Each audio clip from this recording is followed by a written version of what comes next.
Good evening, everyone. This evening we are going to touch upon a kind of Gitian Maxim.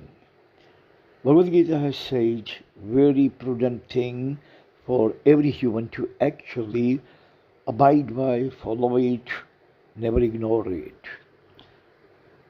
According to Gita, there are three gates of hell. That's the title we are going to give today. Three gates of hell by Gitian Maxim.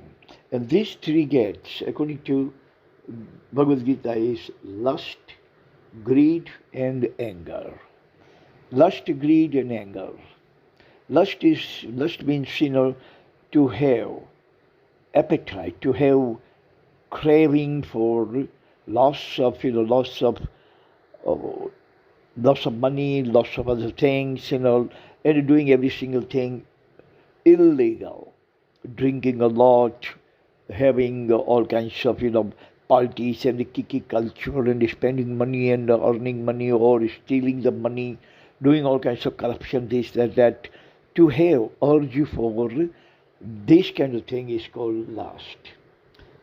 I have written people becoming so lustful to do anything, any gory thing to achieve, to fulfill that lust. Lust about women, lust about luxury, lust about car, lust about loss of money, lust about power and plutocracy. Means person is actually absolutely crazy about achieving lots of things to enjoy life.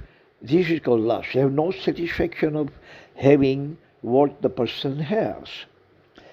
Even if the person, say for example, is Mukesh Ambani, having 30 lakh crore rupees of the company, still he would do all kinds of heinous things, all kinds of gory things in order to satisfy his lust.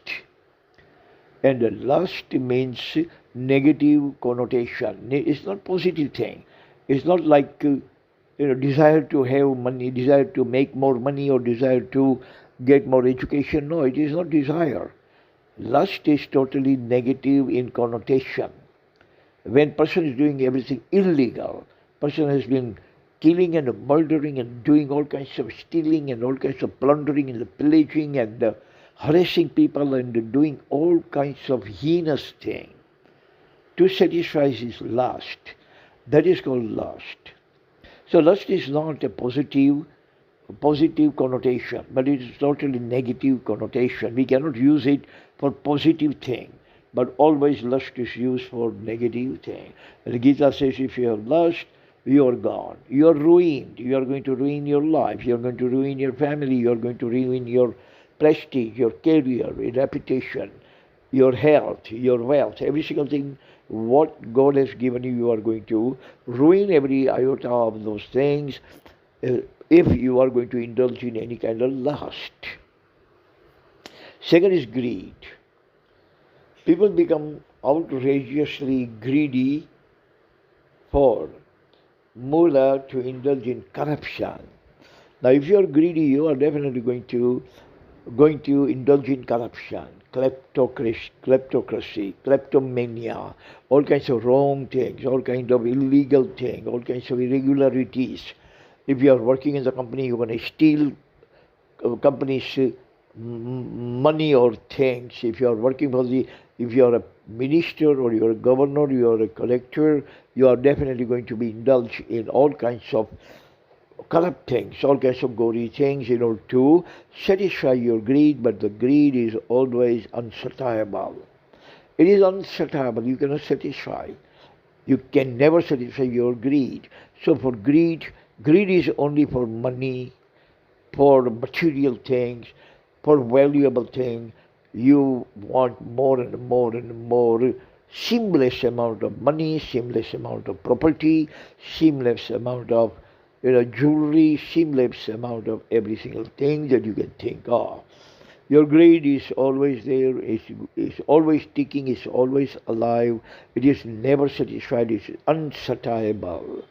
So greedy people also, according to Gita, are going to wreck themselves, going to destroy and annihilate themselves because That is the second gate of hell. First gate, lust is going to take people into hell. Second is the greed is also going to push the person into the hell. And third thing, according to Gita, is anger. We must learn how to control our anger. So, we have to control our anger, but there is some paradox over here. Paradox means Gita says one thing, but Edward de Bono says totally different thing. Edward de Bono has said that we never ever become angry. Anger is not active, but it is always passive. Someone actually makes us angry. Say, for example, someone insults us, someone humiliates us, someone embarrasses us, someone has stolen something from us. So in that kind of situation, definitely a person is going to get angry. And not ordinary common people like us get angry, but even those people who be called apostle and the god and the prophet, they also got angry because someone actually triggered their anger. Now think about Ram. Sitaji was abducted by Raman. Ram got angry because Ram has a reason, and Ram did not get angry actively, but Raman actually triggered Ram's anger. Krishna got angry because for the same reason that the people around him were actually creating the problems and the predicaments in his mission of spreading and proliferating and propagating Hinduism. Muhammad got angry because his own uncle was creating lots of problems for him. So, Edward de Bono is saying one thing, that you are never going to be angry, but someone is going to make you angry, so anger is not active but it's passive. Gautam Buddha said, never ever suppress your anger, but express it. Doctors also saying the same thing. If you are angry and if you suppress it for a long period of time, you are going to have heart attack. You definitely is going to have a heart attack if you are going to suppress your anger for a long time. You are going to suffer cardiac arrest. So now, here if we go by the Maxim of Gita, Gita says, if you are angry, then you are going to destroy your relationship, you are destroy your business, you are destroy your profession, you are going to destroy your matrimony, you are going to destroy your health, you are going to destroy every single thing. One thing, the Gita actually concurs with contemporary science, that is health. Gita is also saying that anger can actually cause you lots of health-related problems. Science also says the same thing.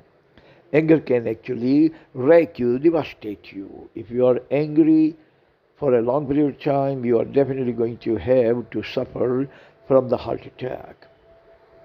So these are the three gates of hell, according to the Gitian Maxim. So we should learn something out of that we should actually stay away from the lust, we should stay away from the greed, we stay away from the avarice, we stay away from anger. If someone is actually triggering our anger, we should stay away from that person, or that kind of situation, or that kind of ambience, or that kind of milieu where we actually get angry. Say, for example, traffic angers you, change the route. Think that your teacher or student angers you, try to stay away from those people. Think that your spouse actually angers you, try to find some excuse to stay away from your spouse. So there are ways and means to save ourselves, to salvage ourselves from all these three gates of hell by Gita. So that's all the time we have. Thank you very much for listening.